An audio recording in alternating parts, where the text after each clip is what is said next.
Hi, everyone, and welcome back to the Viking Academy podcast. On this episode, we have my good friend, Dr. Tom Garcia. Now, Dr. Tom is a former chiropractor. He had over 30 years of being a chiropractor. And similar to a lot of the guests that I've had on the Viking Academy, they've shifted away from the traditional professions to more holistic, spiritual, healing traditions. Similar to what I've done with the Viking Academy. It's all about a discovery, self-discovery platform. But what Tom has done is he's got a website called Reclaim the Sacred. And what he does is fire ceremony coupled with plant medicine. Yes, magic mushrooms. That's right. And I've done two fire circles with Tom. I'm not with the magic mushrooms, albeit because this was before he actually, quote unquote, came out of the closet, which is what he shared with me on this podcast. Is that, he was afraid to actually talk about the plant medicine that he'd been using himself personally. And now he's brought it mainstream, and it is an amazing experience. People are getting incredible results, awakening the voice within. We talk about a lot of what happens to people when they go through this experience. He talks about his past. We talk about the fact that so many spiritual teachers and teachers outside of the spiritual realm always talk about this internal voice, and coming back to that. How do you reconnect to who you are? Like reclaiming the sacred inside yourself. We talk about, and he shares wonderful quote at the beginning, A Course in Miracles. And he talks about aligning himself with the vertical to stabilize the horizontal. That one I'm going to leave with you. You really got to get into this podcast to understand where it goes. It's a great conversation. If you're interested in learning more about plant medicine, fire ceremonies, reconnecting to the voice within yourself so you can figure out who you are and why you're here, this is the right podcast for you. So there you go, Dr. Tom Garcia. Let's go explore.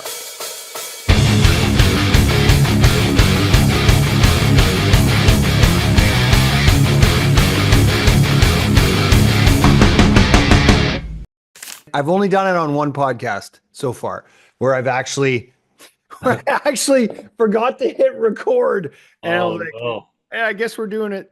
I guess we're doing it a second time. Now, luckily it was with my energy healer, and she was like, well, the spirits want us to talk again. And I'm like, you know what? That's true. They did. And so we did a second call, and it was actually the second call was even better. So just shows us that we don't really know what's best for us, do Yeah, right. we? Some truth to that. Isn't there? Like, I think more and more I'm coming to the realization that I really don't know what's good for me. Yeah. My head definitely doesn't, but my heart knows. Your heart knows. Yeah. My The heart heart, always knows. the heart always knows. Yeah. The heart always knows. There's a great quote from A Course in Miracles. It's been circling around my brain, just kind of dropped in now that we're talking about it. Yeah. Some of your deepest retreats you have judged as success, and some of your greatest advances you have evaluated as failure. Some of your deepest retreats you have evaluated as success, and some of your greatest advances you have judged as failure. Yeah. We It's don't like, we don't really know what's good for us, do we? no, no. Well, that's why so that's what I wanted to dive in here with you is talk more about the work that you're doing now from Yeah. from where you were in the past, and it's similar to my story. Um, Mm. being a chartered accountant, and now I'm going into the Viking Academy, and then you were chiropractor, right? Right. And now Yeah. you're now and then so tell the listeners what you used to do and what you're doing now. So I was a chiropractor for 30 years and had a great practice here in Southwest Colorado. But even during those years of practice, I've always felt like there was something else, something more, something I was being pulled in a direction, pulled in a direction, and I couldn't really see where it was taking me. Uh, part of my story, and it's just like this was a turning point, a crucible moment in my life, was taking care of a dear friend of mine that spent the last 18 months of his life in our home, and my wife and I took care of him. Our kids were present to it, and he had something called Pick's disease, which is in the dementia family of Alzheimer's and Parkinson's. And we just took care of him. His family wanted to put him in assisted living, and my wife and I said, no, we want to bring him into our home. Now, we had no idea what we were getting into. We really didn't. And 3 or 4 months in, we realized, two things. We were in over our heads, and we were going to see it through to the end. It was just this knowing that that's what needed to happen. And so as he was withdrawing from life and declining and getting near the end of his life, something was really big was shifting in me, and I started going out to the woods, spending lots of time alone in the morning before sunrise or in the evening at sunset, often staying out all night. And it's also about that time I started to work with plant medicine. So what happened was a voice came to me and a ceremony came through me. That's how I say what occurred. And this elaborate ceremony just evolved over time. I have this beautiful fire circle in the woods that I've been working on for 16 years. It's how long it's been since my friend passed away. And worked alone for the first 11 years with plant medicine, with fire, with ceremony in the woods at night. That's when I did my best work. And it was a deep process for myself. I was doing my own deep work. I shed a lot of tears and came up again and again up against my ego and my bullheadedness, my stubbornness, like that. And I allowed myself to be broken down in a really great way. And this went on for 11 years, working alone, just like that. And I say You that did 11 years of doing the fire circle work and the plant medicine by yourself? by myself, right? I didn't realize how uncommon that was till I would talk to other people, and they're like, "Oh no, I've never done it alone." Or, uh, yeah, at night by myself, no. So and it was my way. It was a path that unfolded before me, and I'd be looking around, going, what's going on here? What's happening?" And after a while, I stopped asking that because I could feel what was going on. I could feel something was happening. I was being moved in a particular way, and then I started bringing others to the fire. You know, So just before we keep kind of going down that route, and I never did tell you, I said, yeah, by the way, we're starting to record a podcast already because I like having conversations with people and I don't like to make it all kind of formal and yeah, shit. I noticed that. That was totally cool. You know what I mean? Like, cause it's just, Yeah, I find that when if you're trying to prepare for a podcast or have a bunch of questions, I don't like that. I just like a conversation. And you yeah. started into talking about some amazing shit there. And I'm like, no, we've started the podcast. So here's the thing. When you had this experience with your friend who lived with you with a form of dementia, Mhm. this epiphany hit you, and then your friend obviously passed away while he was with you, right? And did that happen when he passed away, or did it happen before It was epiphany? it was before that I Okay. started feeling like this, like I got to get out. And I what did the go out. voice say? What did the voice say? Do you remember hearing? Yeah. Oh, it says a lot of things. I mean, I'll tell you this. Yeah. The very first time.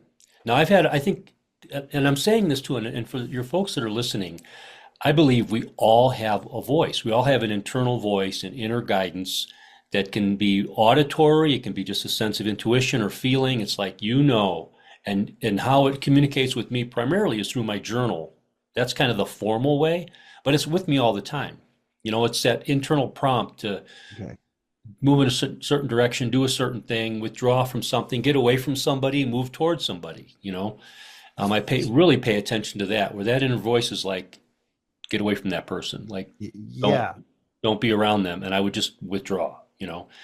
So that's one piece, but um,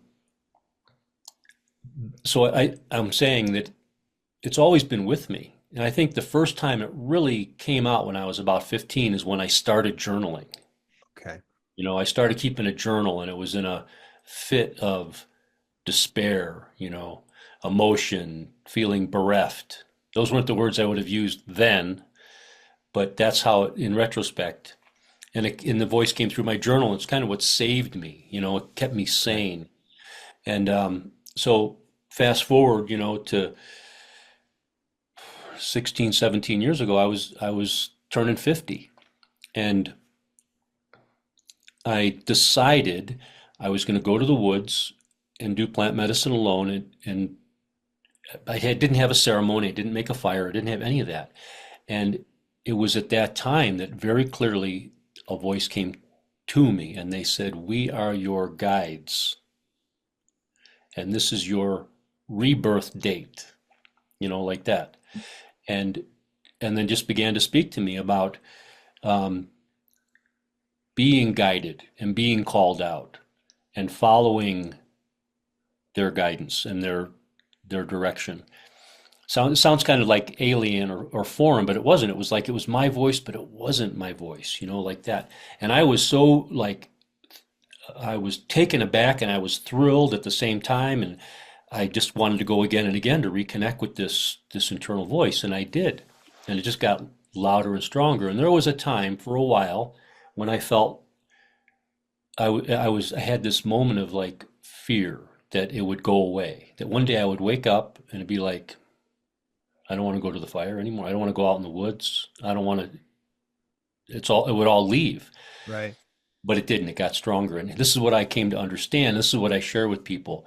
When you when you deepen and strengthen your relationship with that, which guides you, it becomes stronger. You're cultivating a relationship. You're cultivating a connection like you and I would, or we would with our partners, our spouses. That's how it works. And now I'm remembering some things. I'm so much information was coming in, so much was coming through my journal, and I was like, why are you telling me all these things? Like, why me? I'm just one guy. And what I heard was, you ask and we answer, and that's how it works. And when we find even one who will listen, we have a lot to say. Dude, I've got so much to unpack with what you've told me so far. You know? Just so this moment you did it for 11 years on your own. So you were doing firework and fire circle work and plant medicine work on your own for 11 years.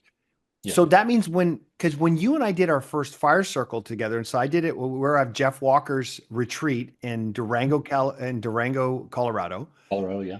And that's when you and I did the first, because we've done 2 fire circles together. Yeah. And the first one must have been fairly soon after you started just doing them with other people. Well, there's one caveat there. I started I started inviting people to my fire circle Right. probably several years in. Okay. So just to the fire, working with people with plant medicine, that was 11 Okay. years. And then I'm like, Okay. felt this movement in that direction. I'm like, but what Right. do I do, you know? And Okay. what I do, so what I do is exactly what I did with myself. That's how the medicine, I say the medicine trained me, the fire trained me, the ceremony, what came through the fire and what came through the medicine, Yeah. that was my training on the ground. Okay. So, because once we just for the listener there, so I was in an online marketing program called Launch Club, and Jeff Walker is a neighbor of yours. You guys live near each other. You were also in the program for a while. That's where we met each other. But you came over, you live in the same area. So you came over to do the fire circle. We never did the plant medicine when we were at the fire circle. Because I remember at that point, you never came out about the plant medicine. Oh, Like it was kind of like, it was like you were still in the closet. This is interesting. You I'm were still in the a closet. chiropractor and you kept talking about wanting to break free from chiropractic and go to fire circle work, which is me doing like I didn't want to be an accountant anymore. There was something else that was calling me, and it took me until just like this last year realizing that what was really calling me was the Viking Academy. But I didn't Yeah. understand that what was calling you wasn't just the fire circle, it was opening up to the plant medicine and being kind of coming out of the closet to the plant medicine closet, so to speak. That's exactly how I describe it. And it happened, I really came out of the closet at the beginning of last year, 2024.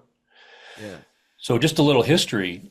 Um, Psilocybin was decriminalized in Colorado in November of 2022.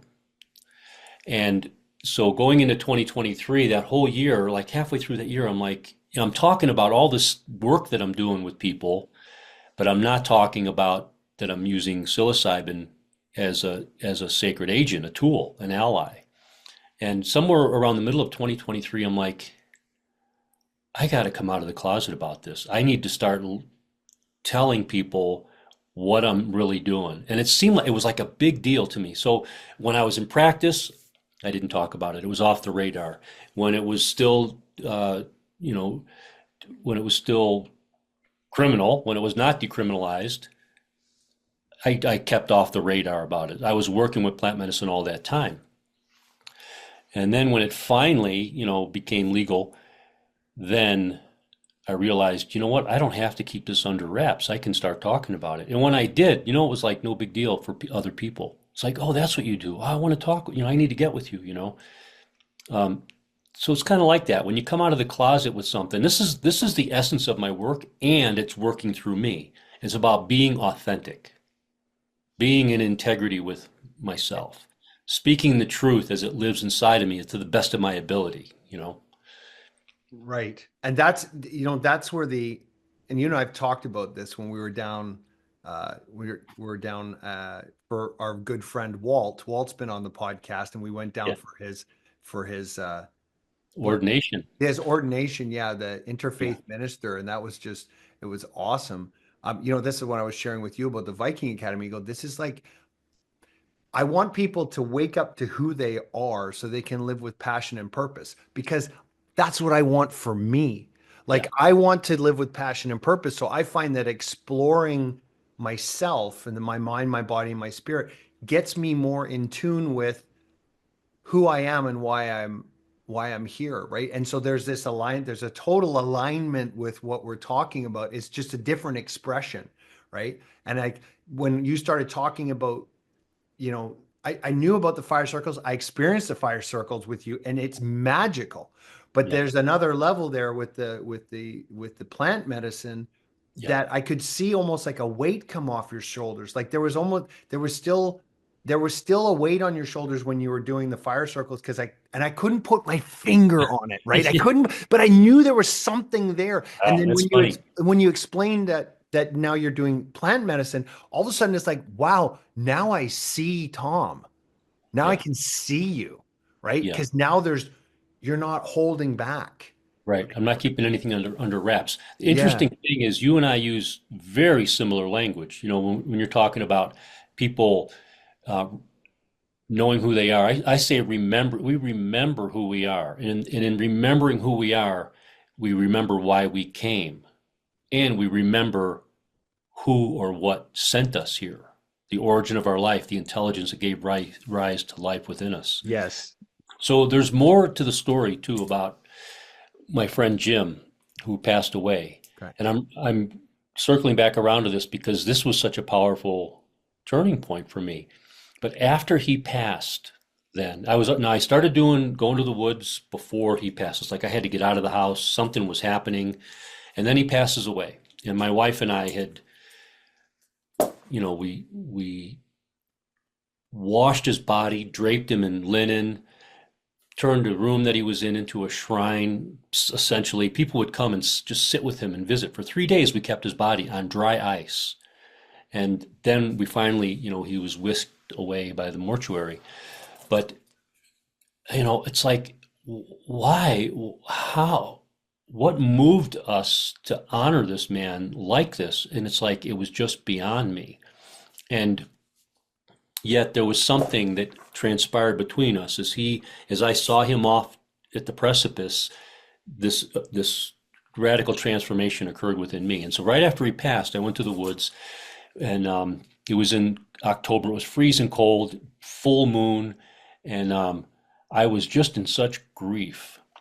I was grieving for the loss of my friend, but there was something more, something much deeper than that. And it was, I was grieving the loss of a sense of connection to the spirit that Mm.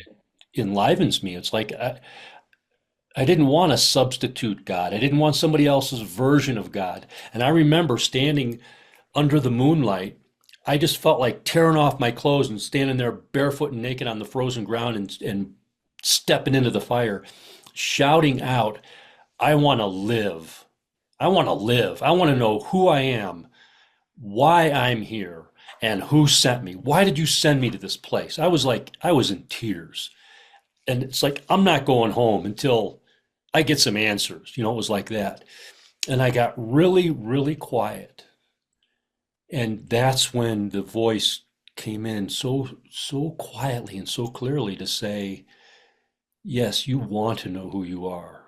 And your children want to know who you are. And you want to live from that place of purpose, knowing truly why you're here on the planet. And that has been the process of discovering that and developing, cultivating this connection with the source that lives inside of me. Call it what you will: God, Creator, Great Spirit, Infinity, Consciousness, all it is, Divine Self, all those things, or call it nothing at all. You know, it's irrelevant. It's what it how it lives for you, how it lives for me inside, and how it manifests. It's the full expression of who we are in the world, in everything that we do, to be integrated and coherent and connected, you know, like that, and to live life that way. And so, like what you're saying about how you want to live and what how you work with people and what you teach, you have to walk your talk. You have to live it so that you can authentically and truly share it with others. Yes, yes, and yes. Yeah, The yeah, the the the one thing I want to come back to this one point is the voice. You said hmm this voice came to me strongly, and the more you work with it and talk with it and cultivate the relationship with that internal knowing and that yeah, however it communicates with you, is it like it's across every almost across every religion, every spirituality. Like it's all I do a heavy reading into all sorts of different books. There's, the Bhagavad Gita, the Quran, the Colburn Bible, the actual Bible, the New Testament, all it all keeps talking back to this voice, this message, this knowing inside of us. It's heart centered. Like it comes from the heart instead of the head, sort of right, speak. Even yeah, one of the greatest philosophers on the planet, known, most people know him, like Socrates. yeah, Socrates spoke of this internal voice that he called his daemonian. And his daemonian told him what to do and when to do. And he had such a relationship with it that even when, and people don't know this, that Socrates was actually killed by his peers. He was put on trial for heresy because he was talking about this daemonian, which was a different god than the gods at the time. And he yeah, was apparently tainting the junior, like the children of yeah, the time. So they sentenced him to death, but his daemonian in eternal voice told him not to fight it and to just go and voluntarily surrender himself and to be executed. But he yeah, had this, like, one of the greatest thinkers in of all time followed that internal voice. And every teacher's, like Jesus talks about going within, hearing the teacher within. The AA program, which we talk about, is seeking a higher power. God couldn't would if he were sought. yeah, I jokingly call it in meetings all the time. I go, Allah, Buddha, Brahma, baby Jesus. It doesn't matter what you call it, doesn't yeah, care. Like he doesn't care. right. Sometimes it's Odin. Sometimes I'm talking to Thor. I'll talk to the pantheon of gods. I'll go to the runes but you've just kind of sparked something inside of me, Tom. And I just wanted to share this, is that like I'm realizing more and more now that improving my conscious contact with that voice Like I like how you said it was that voice brings me peace and tranquility, but if I follow what it's telling me, that's brings me back to that connection of that source. Yeah. That's where the passion and purpose then comes back into my life. And I'm like, now I'm feeling Yeah. free and not the fear goes away. I shouldn't say the fear completely goes away because sometimes the voice tells me to do things that I don't want to do, not wrong things. It's not like it's telling me to go home and clean my guns. I mean, I don't say stuff like that, but Yeah. it's Yeah. telling me to like to go beyond where my comfort zone is. And every time I follow that internal voice, I look back in 2020 and go, that was the right thing to do. Or if I didn't follow it and didn't listen to it saying, stay away from that person, Eric, I didn't. My house is one example. It told me to stay away from the developer who was doing it because I could feel that it was wrong and I Yeah. didn't listen to it and we did it anyways. And now we're going through a big problem here, Yeah. you That's know? it's just like that. There was something I was sharing with someone at the fire just the other day. I had someone come out and we just did an overnight. I took him to the fire. We did ceremony, we did plant medicine. We had a fabulous, profound time together. And he was working through a, a health issue. And here's one of the things I want to share is, you know, when we're called to something that takes us way out of our comfort zone, and that's so far outside of convention, and this occurred for me many years ago at the fire under the influence working with plant medicine, where I knew I was being called out and called forward into doing this work in a much bigger way than I had been up to that point in time. And I was in tears. I'm like, I have a choice, don't I? And the voice was like, you have a choice. Oh, I can refuse, can I? It says, you can refuse. What if I say no? You can say no, but you already said yes. And I was like, oh, fuck. Okay, but you're going to have to show me what to do because I don't know. And I think that's a key determinant right there is to not know. Your ego is like offline. Your ego's like temporarily disabled because it doesn't know what to do. But there's that part of you that does. And that's what you're speaking to of following that guidance, following that internal voice. When you don't, there's consequences. When you do, there's another kind of consequences, which is what you want. You know, for any of the listeners, anybody's listening to us here and they're like trying to go, yeah, I've heard that voice before, but I just think I'm talking to myself, because that happened to me quite often too, where I started kind of going, am I just listening to myself? Like, am I just listening to my own kind of bullshit, or I'm trying to rationalize a bad behavior or something like that? Mm-hmm. What is the way that you have found that helps you bifurcate or filter out whether or not you're listening to, shall we say, your own bullshit versus actually the voice? Yeah, this is a great question. I've been asked this before, and what I've discovered, it's super practical. It's a practice. It's a daily practice. Every morning I carve out time, roughly 2 hours. That's because of how my schedule is. I can devote 2 hours. I get my coffee, get to my chair. That's my mission when my feet hit the floor. And once I'm in my chair, now I'm like, okay. One of the spiritual tombs that I study from is A Course in Miracles Mm. and A Course of Love and other books. Many of them channeled material. I just have a good ear, a good eye for great quality channeled material. And I read for a bit, and then I journal for a bit. And I often journal in the third person. I'm not saying I did this happened, and that happened, and my day was like this yesterday. My journal's like talking to me, saying, listen now. Here's what we want you to, here's what we want to say to you. And then it'll tell me in a page or two. It kind of I get oriented. It sets me sets me right.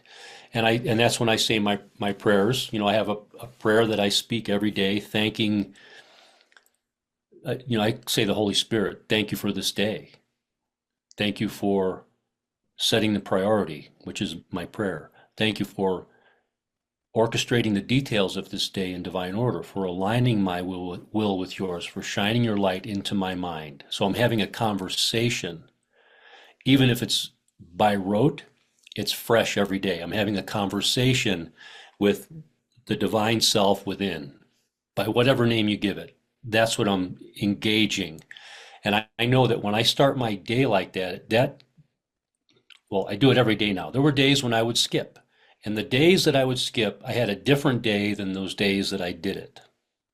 It's like the days you say your prayer, they're better days no matter what. Especially when I acknowledge and confirm that the details of this day are orchestrated in divine order. So that I'm saying no matter what happens, I'm trusting the way. I'm trusting the order of the day, how things happen, no matter what happens. And there's a great degree of both trust and surrender in that. So that's the first thing. Every day, making that connection, vertically aligning in the vertical plane to stabilize the horizontal plane, which is the middle world in which we operate day to day, where the ego's, a healthy ego needs to function in a stable environment. When we skip this, the vertical plane, the horizontal plane is inherently unstable. All kinds of crazy stuff happens. I You like what you get said there. I software. just wanted to highlight that one again. So you're you're connected. You're what do you say again? You're aligning the vertical plane, I'm connecting myself vertically in connecting in vertically the so that vertical plane. you can operate horizontally. Yeah. And I Yeah. say it stabilizes the horizontal plane. Okay. Um, and that's really important. I mean, it rolls off my tongue like, oh, yeah, of course. But I cannot overemphasize how important that is. It's absolutely critical that we first establish that internal sense of connection. I'm going like this, it's like I feel this sense of being deeply grounded to the earth and connected heavenward, and it's all here. So I'm establishing this essentially a coherence in here.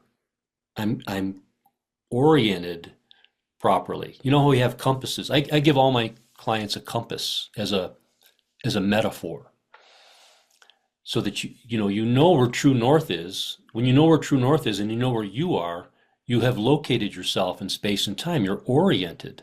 Right. So when I do ceremony and I welcome the directions, the four cardinal directions, and then the above, the below, the within, and I acknowledge the spirit on the land and the beings who reside on the land and the traditional owners of the land, I used to think I was doing that so spirit would know where to find me. That was a little thing in my head. I'm doing this so spirit knows where to find me. And one day my internal voice said, we always know where to find you. We always know where you are, but sometimes you don't know where you are. So to locate yourself here, like when you're at the fire with me, we are here. We are present in this sacred space with the fire together for a reason and a purpose. Let us find out what that is. And then the sharing, people share from the most vulnerable, the deepest place within themselves, and it can be shocking the authenticity with which people are willing to express themselves around a fire in a ceremonial space when the sun is going down and the light's changing. We're in that transitional zone when the veil is thinnest. It's connected. It's connected to nature, it's connected to the earth, it's connected to the fire, it's connected to us. Oh, and just for the listener out there, like when the two fire circles that we've done together, literally there's like this energy bubble that happens around the fire. Everyone was sharing just kind of organically. The next person would share, and then when you knew it was your turn, you just started sharing, and I didn't Right. even think about it ahead of time, and I just shared what I needed to share, closed off. And I remember turning and looking at Jeff Walker, and Jeff looks at me, and I turned and looked at him, and he goes, magical, right? And I went, holy crap. And sorry, the reason why I said that to him, because you closed the circle, and I felt the energy just go like I could felt the energy kind of, now that we were like it disappeared, and I was like, wow, like that was something to feel and experience and Yeah. being in that space. So I just want to get back to hearing the voice and knowing whether it's you or not. So you stabilize yourself, you stabilize, I love that, stabilize myself on the vertical, or I connect myself to the vertical so I can stabilize myself in the horizontal, Yeah. right? That vertical connection Yeah, stabilizes the right, horizontal plane. right. So, okay, so you're saying so that's the question. How do I discern the voice of spirit, the spirit within me, the voice of wisdom within me with my ego? That is the work. Yeah. That's where the rubber meets the road. By listening, it's by taking the time to carve out sacred space for yourself, to be in the silence and to listen, to be okay with quiet, to listen. And like I said, the things I read, the journaling, the physical activity of taking a pen in hand and writing in my journal is that visceral activity does something because it's coming out of my mind, like internally out of my mind through my hand onto paper, and I see the communication. Prayer is a communication between the created with the creator. Put whatever you want in there for creator. It's a communication between me and the intelligence that created me. That's prayer. And that's how I think of it. It's a communication. And uh, there Did is a, just sorry on that point, I just wanted to highlight because someone said this to me once, and I can't remember where, but I've heard it multiple times. Prayer is me talking to the spirit. Meditation is me listening to spirit. Like I've heard of it communicated that way. It's like in terms of talking and doing the prayers is me having the communication towards the spirit, and then being still and meditating is listening for the voice to come back to me. yeah, that's a good way to say it. And then there's levels of prayer too. The lowest level of prayer is pleading, begging, beseeching. Yeah, please get me out of this mess that I just got myself Yeah, into, man. I used to do that all the time, especially in my bad drinking and drugging days. It was like, okay, get me out of this mess, right? yeah. And Which no prayer goes unanswered.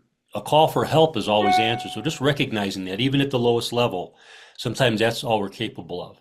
But the highest form of prayer is to uh, I pray to remember that I already have everything I need. mm, Return to my awareness, the memory that I have everything I need. God gave me everything that I need. Now, just to sit with that, like, well, what does that really mean? We've been given all the resources. We've been given a powerful mind, a healthy body, even if we're struggling with illness or a dis-ease in the body, we can be functional and we can repair our body by orienting our minds in a healthy manner, that we have everything we need.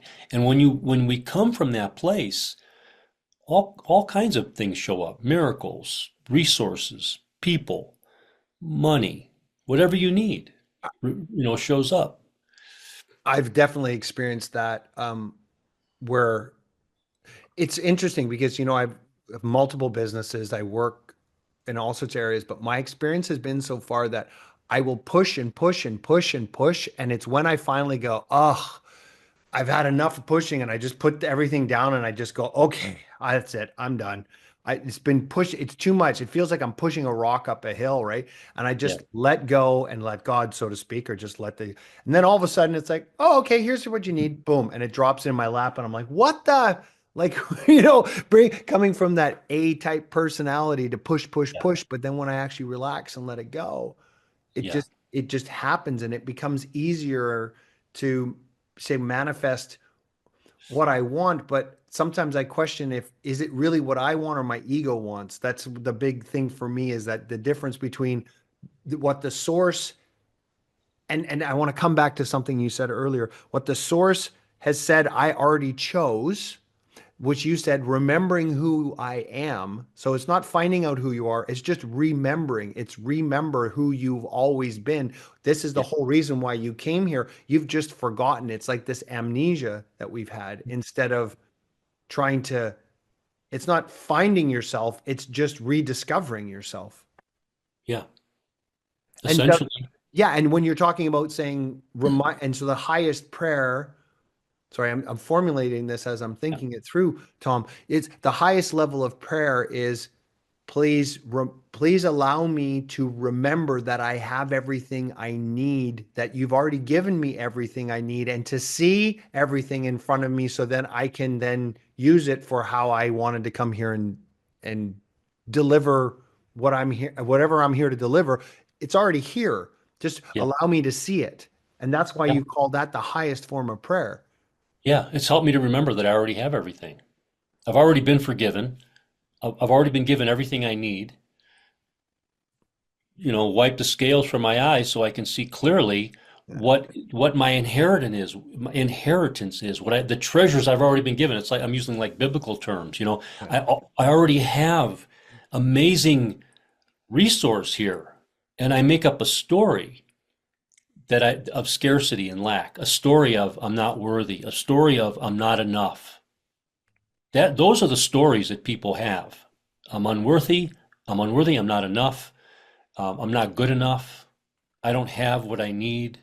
Somehow I got ripped off. I've been shorted. I've been fallen from favor, whatever the case might be, and it's not simply not true.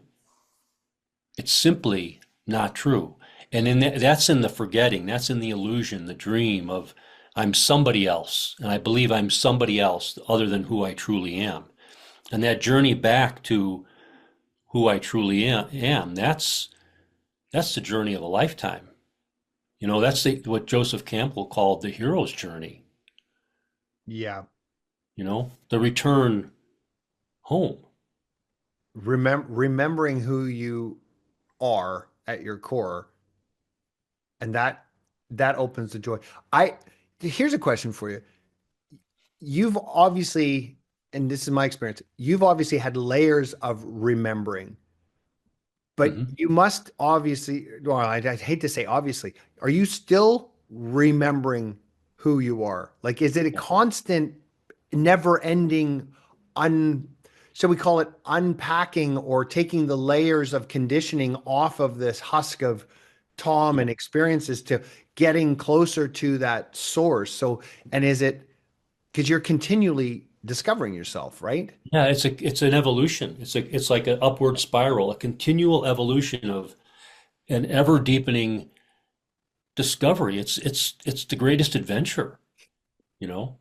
And there's okay, so there's the commonality between what you're doing and what I'm doing with the Viking Academy, which is like I talk about the Vikings were explorers. So I'm like explore, constantly exploring, and it's a never and it's an academy because it's like a school. So we're Yeah. Vikings and we're in school, so we're always learning. Krishnamurti, the great spiritual teacher, said, a mind that is constantly learning can never be hurt. Yeah. So if you're I always love in a that. state of learning, you can never be hurt because you're not attaching to something. So you're constantly in a state of discovery, which is the Yeah. ultimate adventure. Right. Isn't it? Right. Like the ultimate adventure is exploring you. Yeah. And Like, it's nothing selfish about it because exploring me connects me more to you, to the people in my world, my wife, my children, my neighbors, my friends. The connections just get richer and deeper and more authentic. And my your continual remembrance of who I truly am at my core, it's like a never-ending journey. And but I don't have to wait to get to the end of the journey before I can help others on the way, just like what you're doing. So when I bring people to the fire, I have a fairly grounded sense of who I am, even as I'm in the discovery.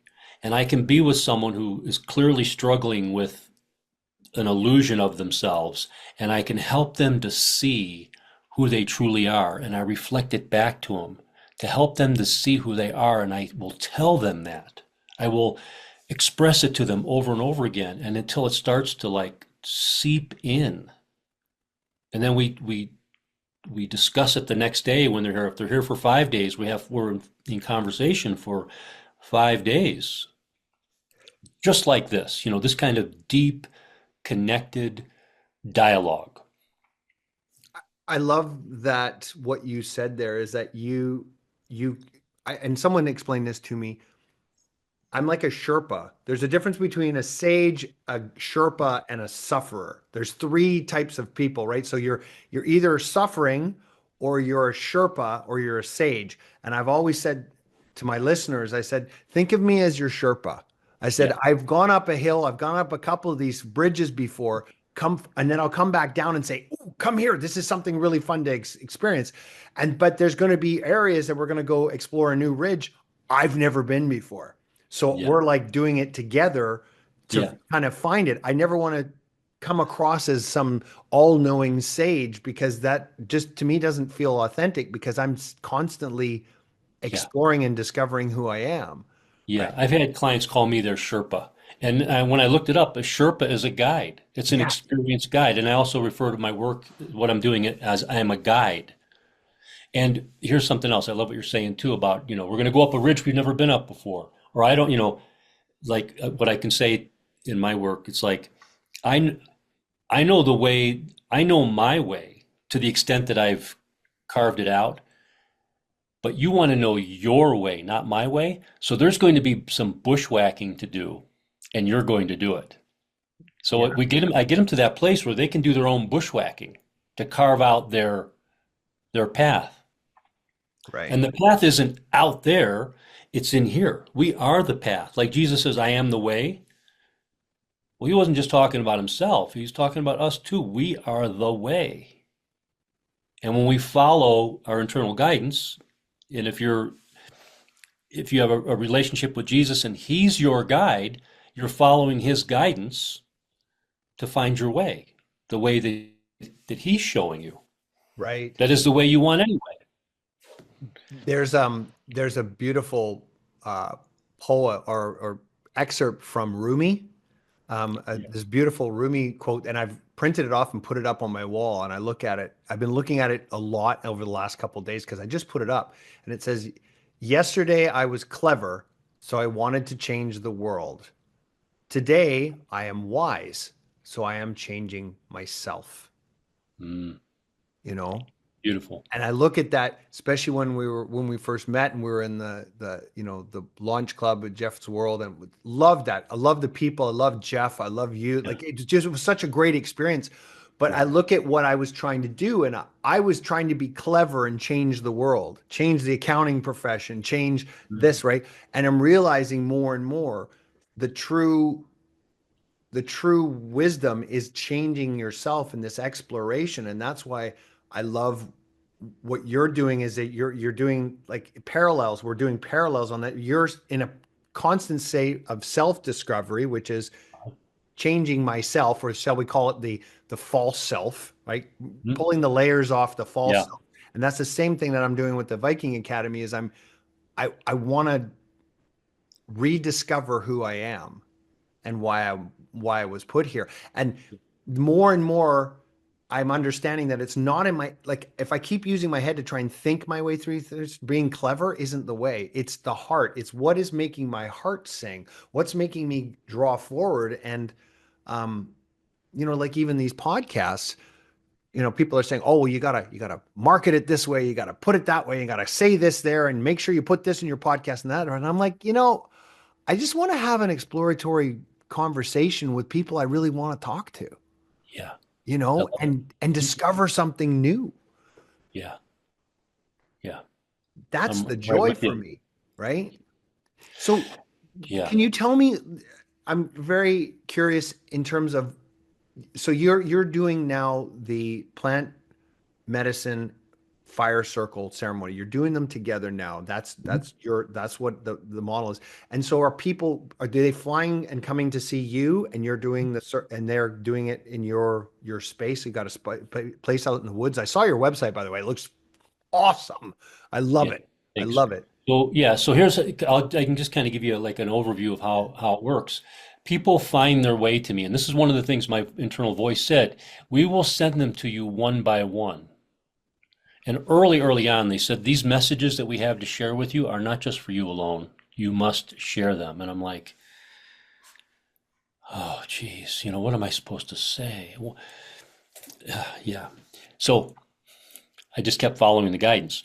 So now what happens is people find they're referred to me. They find me on Google. They search me out. They find me. They find their way here. And my home now is everybody's out. My wife is in Arizona working, so she's gone most of the time there. All our kids are gone, so I have the whole house. So we have a downstairs apartment and two guest rooms upstairs that have been remodeled. So people come in, whether they come in at one at a time or in very small groups, and they stay with me. They're in my space. They're in my field. And I cook for them. We're in continual conversation, dialogue. The first night when they come in, we go to the fire as an orientation. I'm introducing them to the fire and to the spirit of the land, and I'm introducing the spirit of the land and the fire to them. And that's where we start to open up, why they're here. They've already given me I've asked many questions and we've dialogued over the phone and via Zoom. So I have a good sense of what they're coming for, what they're up against, what they're struggling with. Then the next day is the medicine day. So it's an easy day of conversation, prep. And here's something really key. I don't load up people's time with me with processes and exercises and all kinds of activities. It's for them to clear the deck. There's not another overlay of theology, philosophy. There's not another psychological construct I want to lay on them. We want to clear the deck because people are already up to here. Yeah, We're totally. full. Yeah. And so then that day of preparation, we go out, we get up to my fire circle. I open ceremonially, bless the medicine, bless us, bless ourselves, ingest the plant medicine. And then when it kicks in, away we go. They might sit, they might lay down. I'm always at the fire. I'm always right in front of the fire, holding space. I'll be journaling, putting wood on the fire, etc. Invariably, what happens to a person is when they come out of their sort of initial of the medicine, it's got an arc. There's a peak that's always there. They get somewhere close to that peak. They want to talk. They want to verbalize. And that's when we go in because I'm in the experience with them.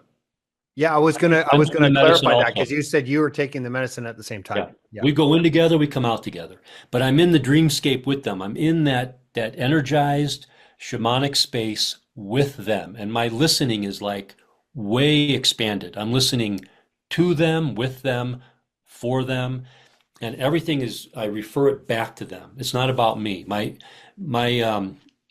typically when I start to undergo the medicine, I get really internal. All my stuff comes up, things remind. But then I flip it, and now I'm focused entirely on them.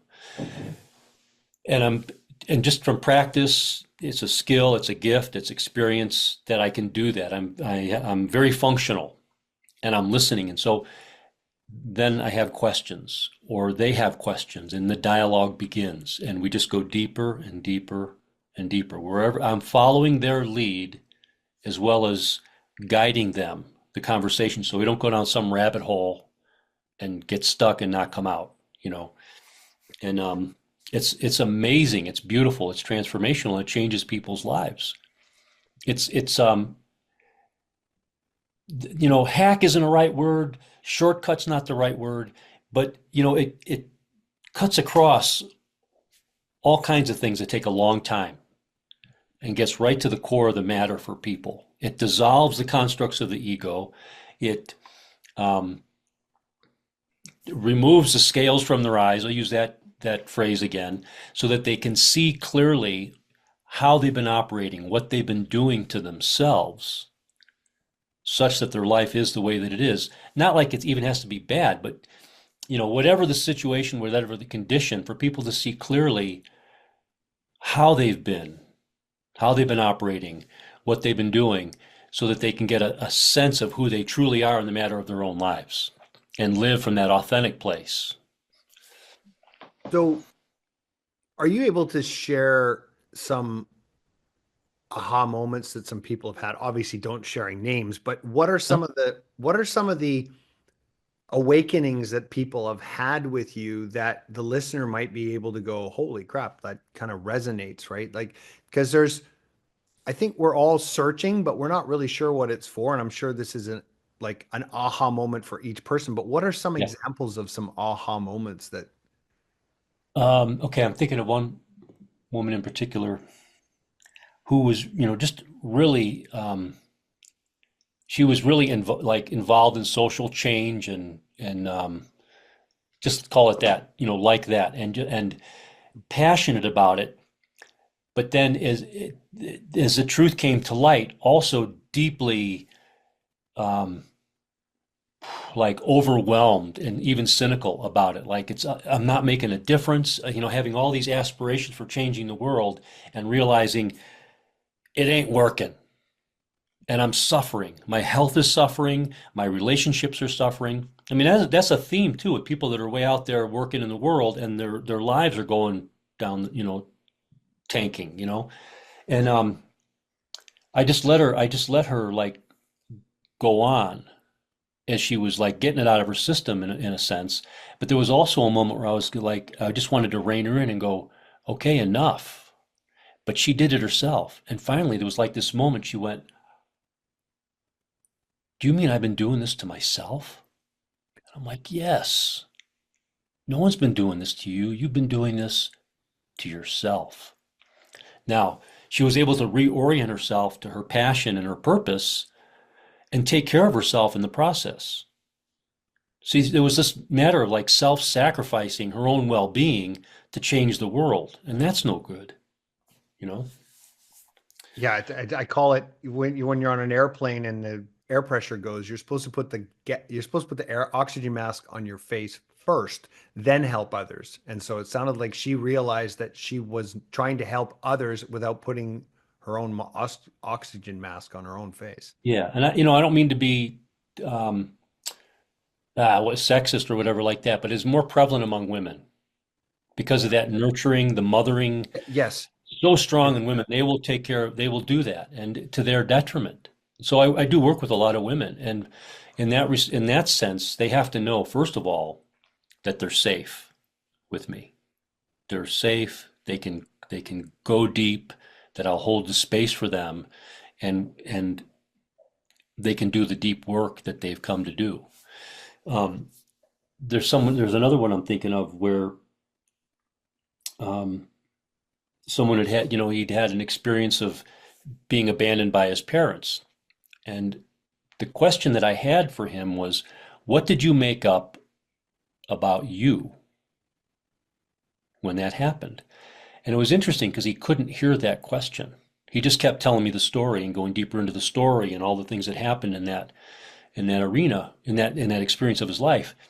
But when and I kept asking the question, and what did you make up about yourself in that? And he finally got it, and it was like that I wasn't wanted, that I'm not okay, that I wasn't accepted, and he carried that burden throughout his whole life into adulthood.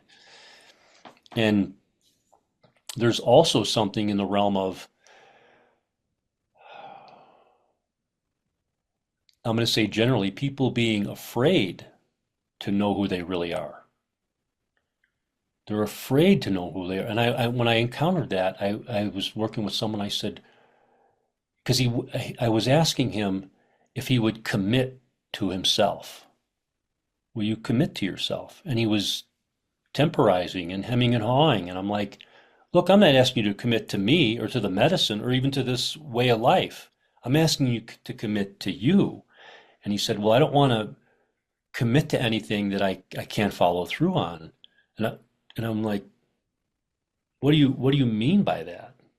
Because if you can't commit to you, what are we doing here? You know? So here's the upshot. I finally said, what are you afraid of? And he said, I'm afraid to know who I really am. And I said, why? He said, because that means everything I've built has been built on something else, not who I truly am. And I understood it. I understood that fear.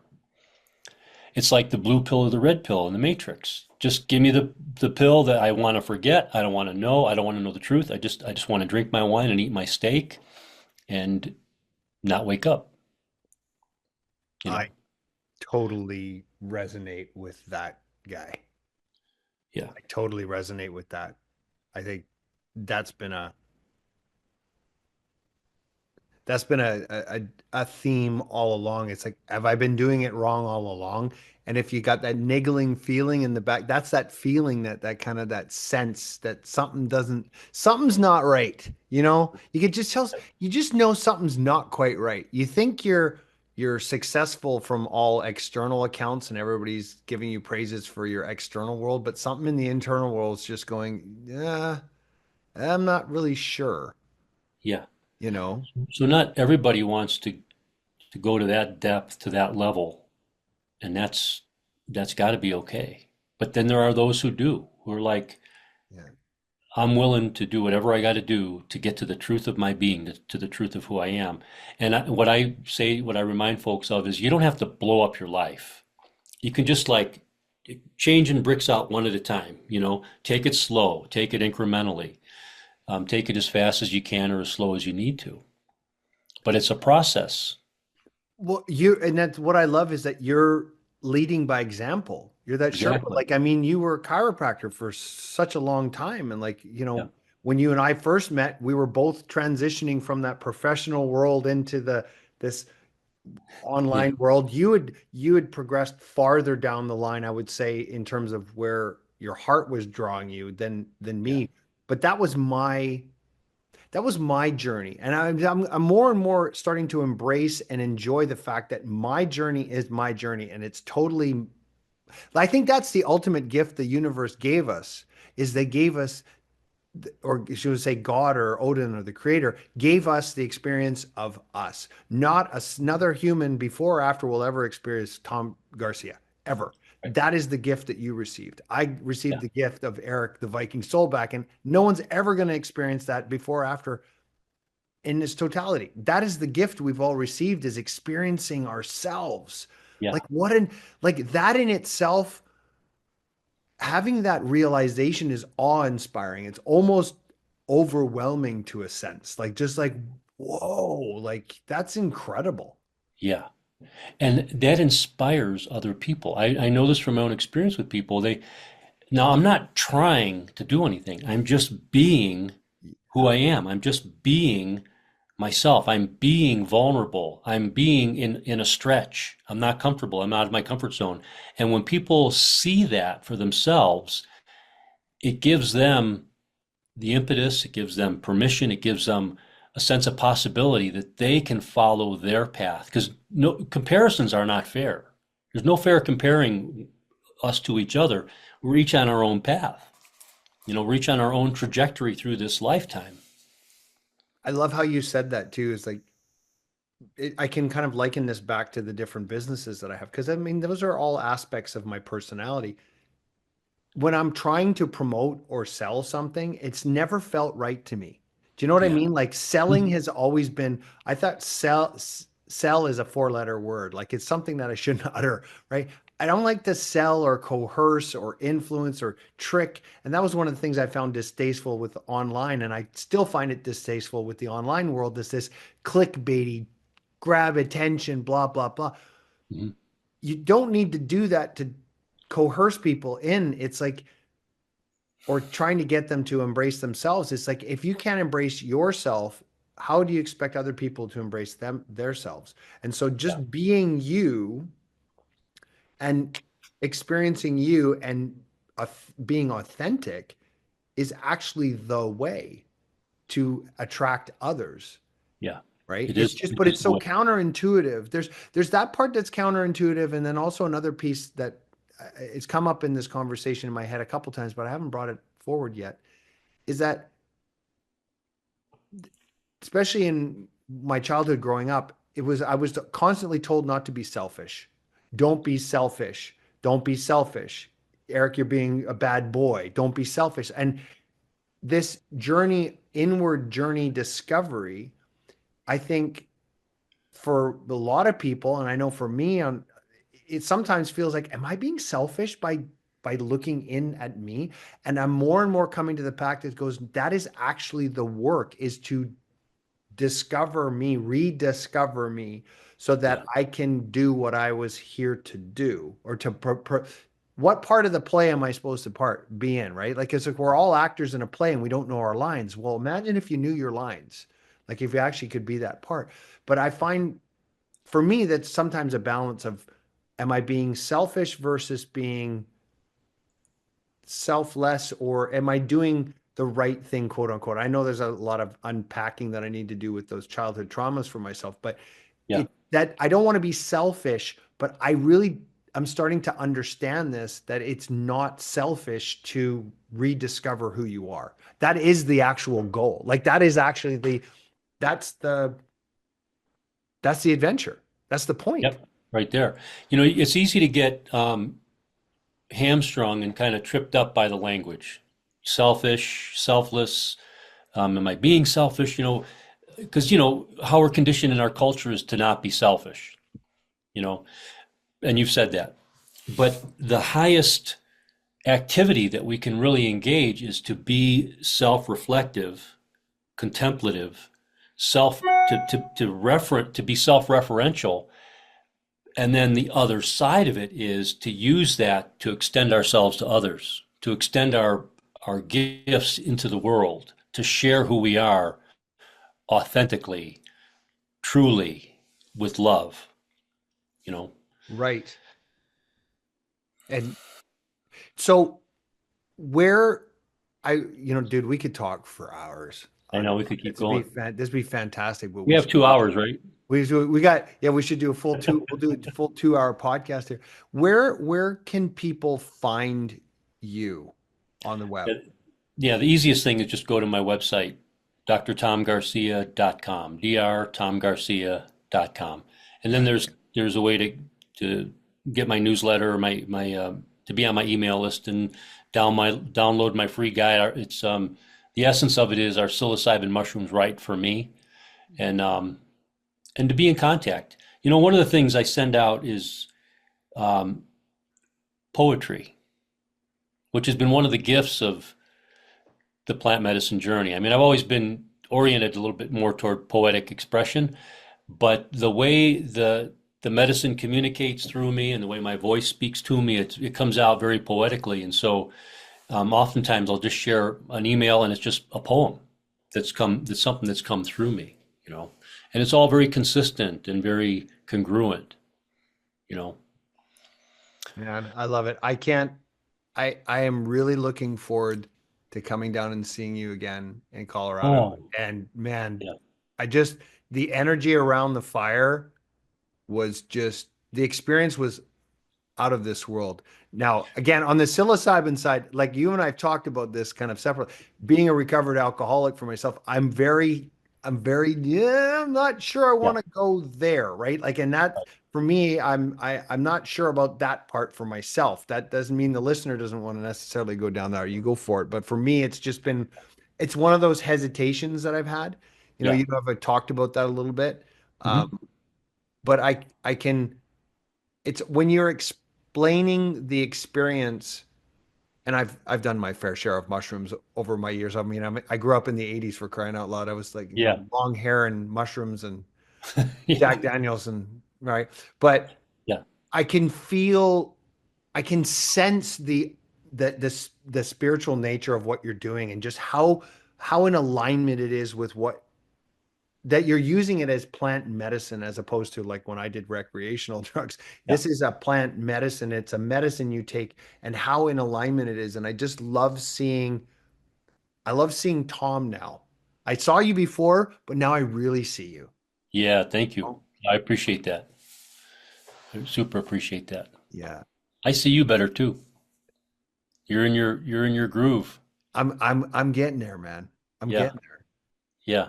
I'm I getting would love nothing more than to have you come here and experience my home, the land, my fire circle, yeah. This is such a charged environment, and it's even more charged because of the relationship I've cultivated with the spirit of this place. And the ceremony is even more potent now than it's ever been. And So I just, that's that energy you said about once you connect with that inner voice and you create that relationship with the inner voice, it becomes stronger and more intimate, and it's a stronger relationship. You have that same relationship with your space and your fire circle and yeah, the spirits and everything. It's just everything. you yeah. Yeah. Yep. It's charged. Yeah. It's cultivating. It's the field is rich. It's a rich field here. Um, Well, I highly recommend for the listener there to definitely go to Dr. Tom Garcia's website. Check it out. Looks awesome. I've been in a fire circle with you. It's amazing. Highly recommend it. Um, it's an incredible way to keep exploring yourself. Tom, thank you for being on the podcast, brother. oh, thank you. Thank you so much, Eric. Really appreciate it. And for those of you listening, go to the vikingacademy.com. It's actually free now. Membership is free. So go and go to the website and subscribe. Till next Mhm. time, keep exploring. Thanks for listening to the Viking Academy podcast. Make sure to leave us your honest feedback by leaving a review on Apple or Spotify and hit subscribe so you never miss an episode.